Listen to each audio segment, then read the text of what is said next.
Welcome back to New World Next Week. I'm James Corbett of CorbettReport.com. And I'm James Evan Pilato from MediaMonarchy.com. It's time to heed the Constitution. We have got that giant SCOTUS story, plus Futurama suicide booths are here and now. But first, right on cue, again, the amazing coordination between nations.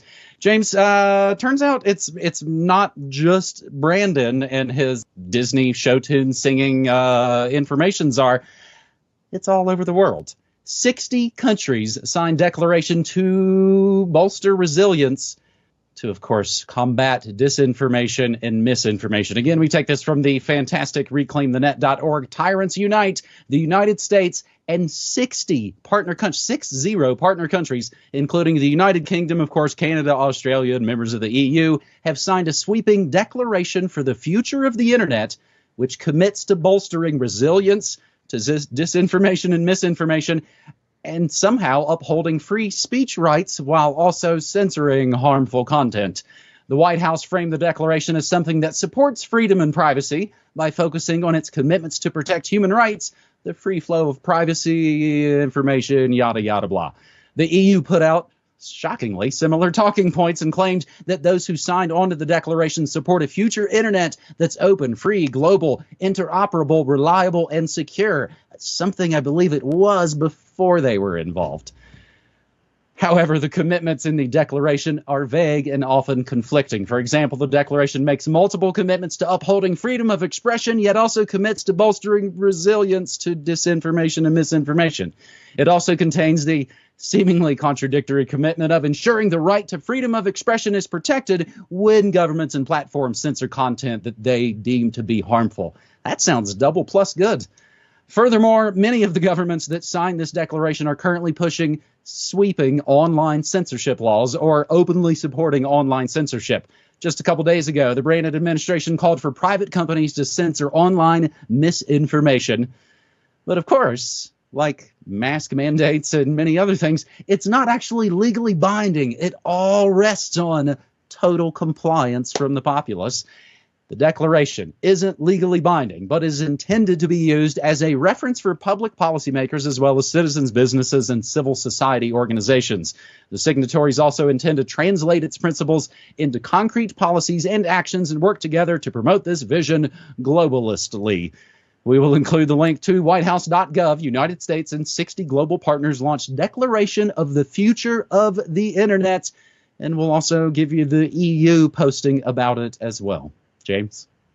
Yes, an interesting story that obviously dovetails with that new revelation that, oh, by the way, the DHS has been setting up this disinformation governance board for the past 2 months. So on that note, I will throw people back to an article from Jordan Schachtel, who wrote a nice summary of what we, I would say, what we know about the Disinformation Governance Board, actually more like what we don't know, because we don't know anything except for the timeline, essentially, of when it started getting set up back in February, which, wouldn't you know it, just happens to be the exact time that the Department of Fatherland Security was issuing a summary of terrorism threat to the U.S. homeland that was specifically warning about extremists seeking to exploit the emergence of COVID-19 variants by viewing the potential reestablishment of public health restrictions across the United States as a rationale to conduct attacks, and warning about conspiracy theories concerning the origins of COVID-19 and the effectiveness of vaccines. Damn conspiracy theorists. So we know exactly what this is, what it is intended to do. It is a weapon that is being loaded right now and is pointed at the guns of every average person who uses the internet for anything other than what they tell you to think, what they tell you to say. You have free speech to say anything you want, as long as it's exactly what we want you to say.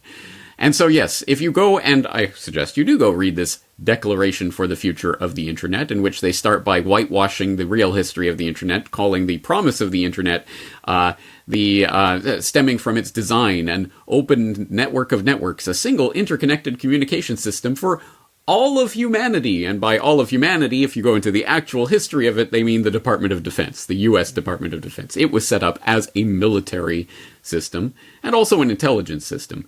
And I've gone through that history many times. But yes, okay, all right, well, let's just go with that. Yes, it is this open network of networks for all of humanity, but certain players, bad actors on the geopolitical chessboard are threatening that vision by limiting their population's ability to use these digital tools, and limiting their access to the internet, and limiting the freedoms of what they can say online. yeah, it's them that's doing it, I tell you, it's them.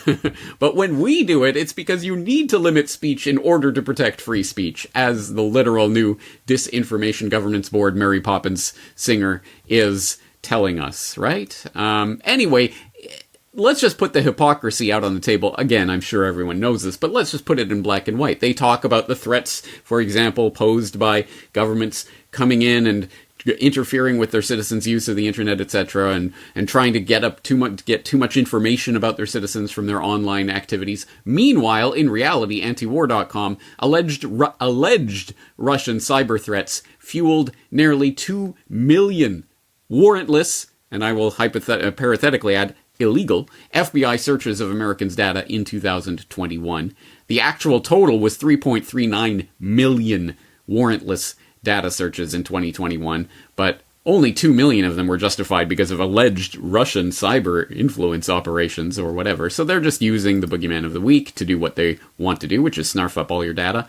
Another data point along this trail, the economics editor of The Guardian just had a little op-ed. Policymakers need data about us, despite privacy fears, noting that the UN and the World Bank and the Global Partnership for the Sustainable Development Data just released a report saying, there's all these problems with, people's privacy and information being stolen online and stuff, but we need more data from our citizens because gaps in the data are glaring for gender in all areas of development, economic opportunities, environment, health, human security, public participation. So essentially it goes on to say that there are two things that you need to put in place to make sure this operates smoothly and nicely, that governments can step in and snarf up all your data. One is money, of course, and two is governance. Once you have that in place, then it's all going to be great. And it ends by saying the message is clear. If the world is serious about tackling climate change, it needs better data. If it wants to have better defenses against future pandemics, it needs better data. If it wants faster growth in poorer countries, it needs better data. If you are against governments coming in and taking all your data from behind the scenes, so your digital footprint and everything you do online, it's because you hate the earth. You hate poor people in poor countries. You hate humanity, right? Meanwhile, again, in reality, India orders VPN providers to collect the data on users. Yes, which actually kind of buries the real story here, because it's not just VPN providers in India. It's custodial wallets, exchanges, virtual asset providers, cloud providers, and VPN providers will have to keep records of their customers and records of financial transactions for 5 years, which the government can look at any time it chooses.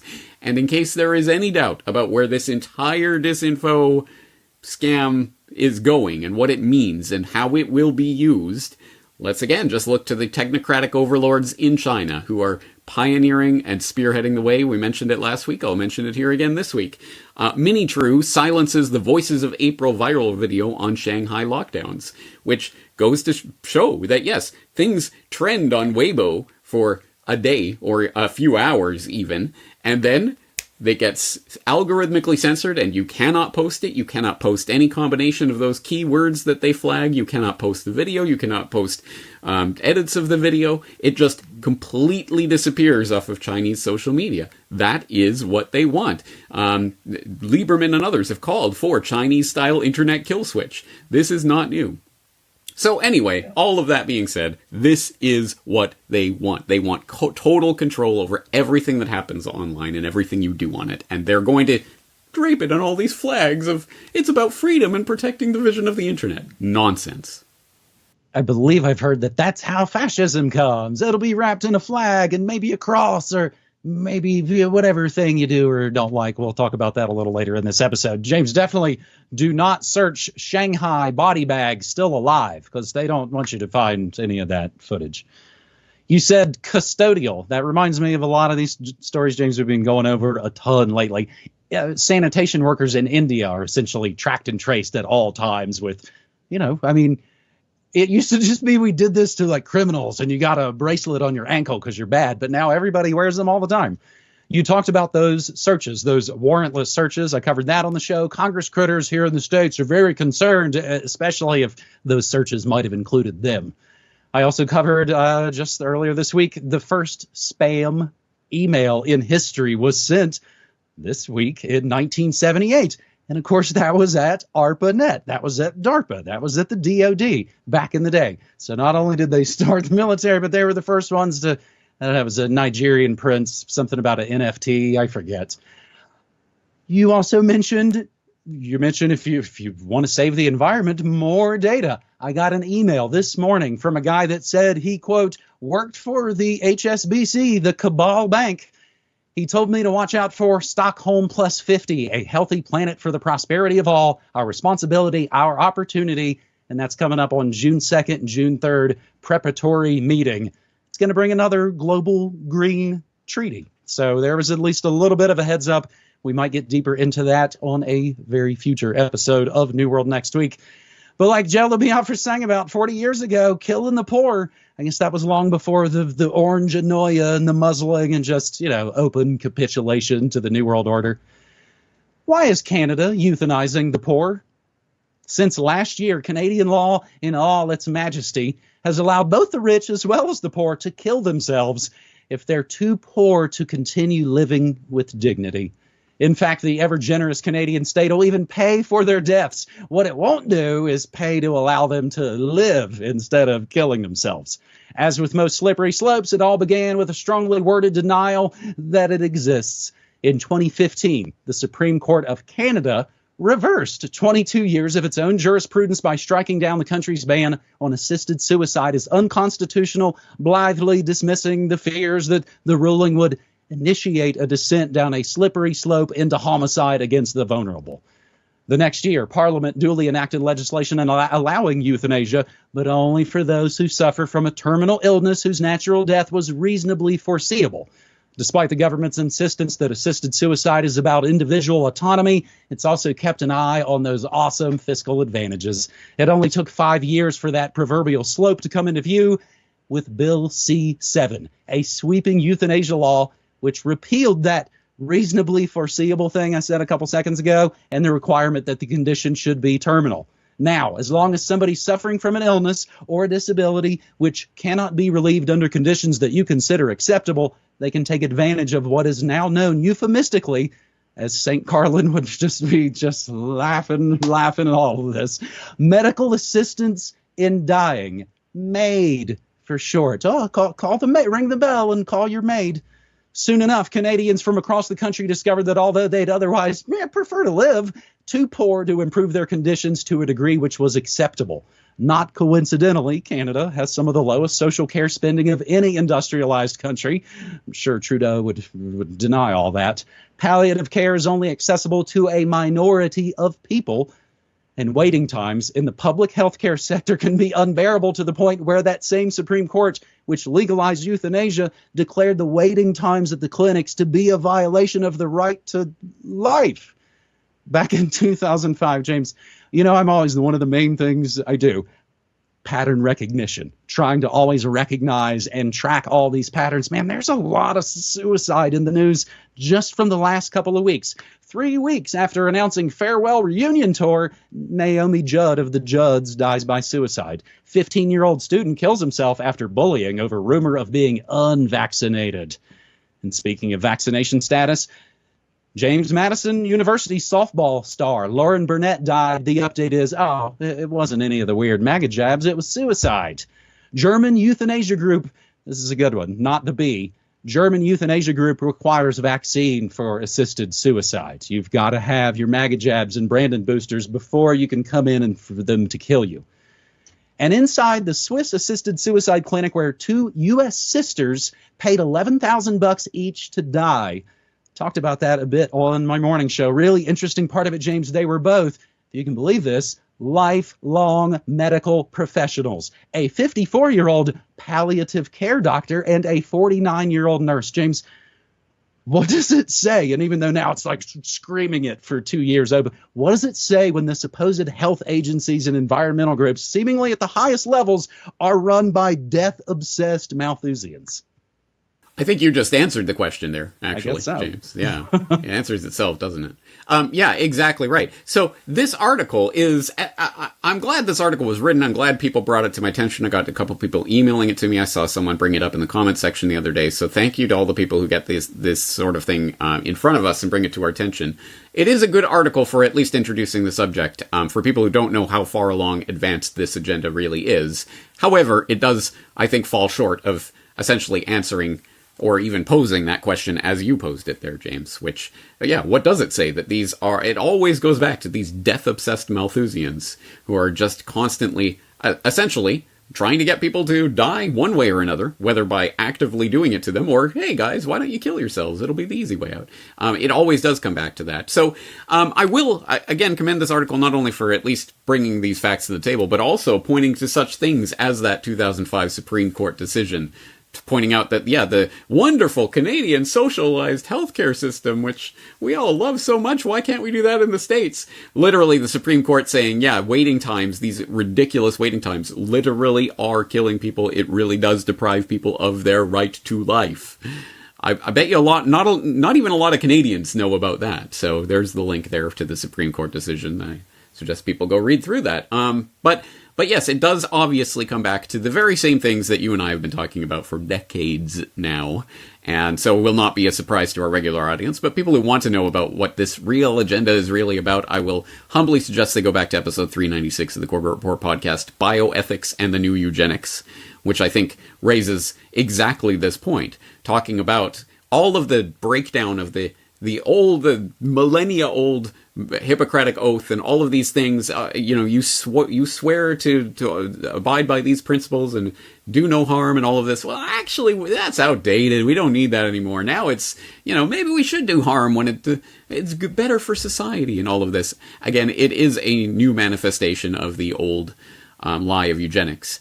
Also, on I think the bigger picture of this goes back to something I've been talking about quite a bit lately. I mentioned it again on my recent appearance on the Pete Quinona show, which is the breakdown in vitalism, the idea that there is actually something unique and special and definable about organic life, as opposed to inorganic matter. Breaking down that distinction is a goal of the transhuman movement, which is another new form of this old idea of eugenics, which I'll point people back to my What is the Transhuman Agenda from Questions for Corbett 82, where I played that so-funny BBC clip about the girl who announces to her parents that I'm trans. No, not transsexual. I'm transhuman. I want to become a robot. I'm going to upload my consciousness, and then they can recycle my body. Recycle? Yeah, they'll kill my body. Who cares? I just want to be in the machine. It always does go back to the death obsession, doesn't it? I wonder if that relates to anything else that's popping in the news right now, James. Anything that's happening in America right now. I wonder if it does. It is quite the rich tapestry. And again, tearing down things, some that maybe deserve to be teared, but it almost does seem like a sort of clear-cut, just everything essentially being carpet bombed. Maybe the Constitution is trash. They were talking about on The View recently here in the States. James, I do have to ask, all I have in front of me is the archive.is link. Where is that article originally from, the euthanasia? The Spectator. The Spectator. Okay, that's no fly-by-night sloppy operation. That's big, respectable outlets there. So yeah, New World Next Week, episode 483, James, is a rich tapestry. And again, look, oh my gosh, right on cue.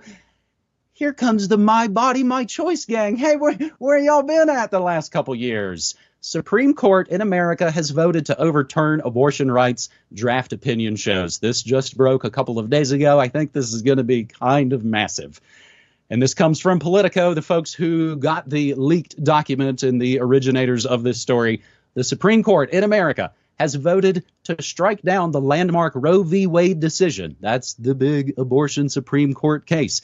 This, according to an initial draft majority opinion written by Justice Samuel Alito, circulated inside the court. You got the PDF. It's got the stamps all over it, and it's been obtained by Politico. The draft opinion is a full-throated, unflinching repudiation of the 1973 decision, which guaranteed federal constitutional protections of abortion rights, and even a 1992 subsequent decision, Planned Parenthood versus Casey, that largely maintained the right. Roe was egregiously wrong from the start, Alito writes. We hold that Roe and Casey must be overruled, he writes in the document, labeled as opinion of the court.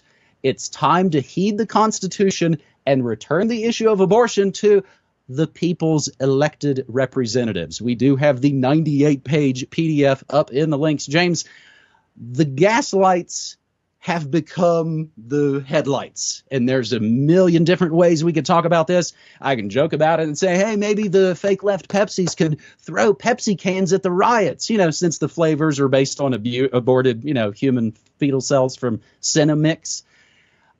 I can't think of too many other things, and I did message my parents about that, and of course, I might message them about, hey, did you hear doctors say, oh, don't take aspirin all the time now to prevent a heart attack? They might not have heard about that story. They might not have heard about the wildfires burning down here in New Mexico, but they had absolutely heard about this. I can't think of too many other things that are as deep-seated in America as the fight over abortion. It is, as you've maybe heard me say before, it's right up there with like blowing up the Dome of the Rock. It's many Christians like tippy top issue. And of course, the so-called elites know that this is a riot in a can waiting to happen, and they know it. This is scientifically formulated to, Civil War Part 2. Abortions for some, miniature American flags for others. James, why do you think, we can just speculate, why did this quote-unquote leak from the Supreme Court, something that has, I believe, never happened before in our hundreds of years of history? And what do all of our stories this week seemingly have in common, James? Good questions. Let's see if I remember both of them in my answer here. I guess to answer the first one first, why did this leak? I mean, there is the obvious, and the very obvious first-order answer to that, which is the political answer, that of course, this was leaked by some Democrat-leaning left person in the Supreme Court orbit who obviously did this for political reasons, to get in front of the decision so that they could hopefully flip some of the votes, and perhaps more to the point, more cynically speaking, midterm elections coming up. Now, let me stop me if you've heard this, guys. This is the most important selection of our lifetime. Wow, every single time they managed to pull that one out of the hat, right? It's never been more important to vote in your midterm selections, folks. Vote blue. So, yes, there's the political angle to this, which, as you might imagine, I could not care less about. But I think the deeper answer to that question might be along the lines of, I was wondering, after the COVID 1984 hard turn into the Ukraine blue and yellow flag nonsense that we've just seen over the past couple of months, I was wondering what could possibly be the next hard turn into something completely different. There it is. Now it's like Ukraine, schmukraine, whatever. That was so last month. Now, the most important issue of our... So anyway, I think that's kind of what's happening here. But none of this ultimately is, again, about the actual deep philosophical question about life and the right to life and when does life begin and all of these. No, it's about the political wrangling and the Supreme Court and all of that. And people are being used as footballs in a political selection circus there in the United States. Unfortunately, as you say, no issue is more of a hot button issue than this one in the U.S. political climate. So, I mean, if you were trying to gin up Civil War 2.0, you could not hit a better button or pull a better lever than this one to start to activate that. Combine that with the coming inflationary nightmare, food supply breakdown, the general supply chain crisis. It's absolutely a perfect storm of stuff going into the 2020s. And here we are. This is going to be quite a ride, isn't it? I'm not looking forward to seeing it, but at any rate, it's going to be spectacular. James, I anymore in some ways, maybe it makes it easier to deal with. You've heard me even say it's kind of like a horror film. And if you treat it like a horror film, you can go, oh, wait, don't go upstairs. I know what happens after that. To answer my own question again, what do all of our stories have in common this week? what's your answer? I got mine. Well, I was just gonna say Malthusian death cult. I don't know. I'll agree. It's like we play like a really crappy game show where every answer Malthusian death cult. Yes, you win. Maybe we could get Benny Wills to help us out on that. My answer to that question is what all the stories have in common is the state's monopoly over how we live, love, eat, and die. Every single choice. James, we watch classic old Seinfelds, and I'm surprised at times of some of the things that are even on those shows from the 90s. One of his little stand-up bits in one of the episodes, they're talking about suicide, and we have to have assisted suicide? What happened to just sucking a tailpipe or grabbing a gun? I was like, damn. I don't know if they've edited those out of the Cuties Flicks versions of Seinfeld. There it is. New World Next Week, episode 483. We have newworldnextweek.com. That's where we've got Corbett Report DVDs. We've got T-shirts. We've got my radio play. And, of course, I always want to remind folks I do an hour of news and I do an hour of music every weekday. And I've been at it as Media Monarchy since 2005. Rarely imitated, never duplicated. And again, as I briefly mentioned, actual BLM, the Bureau of Land Management, pretty much burning down New Mexico right now. That's right. The state started the prescribed fires that are now out of control. It's actually got me again wanting to kind of put out the call again. I've done it once before here on the show recently. We'd still love any hot leads on any real estate ideas from like-minded folks because, of course, we'd love to avoid banks and loans and all those sorts of traps. Folks can hit me up as the dude who used to work for HSBC. Dude, do you have any properties? You can always hit me up on the contact form. It's at the bottom of every page on MediaMonarchy.com. James, how's Japan going? Tickety-boo. I don't know how to answer that question. All right. Well, then wrap us up. Sorry. Yeah. Well, thank you for the stories. Looking forward to doing it again. Take care. All right. Cheers, buddy. Take care.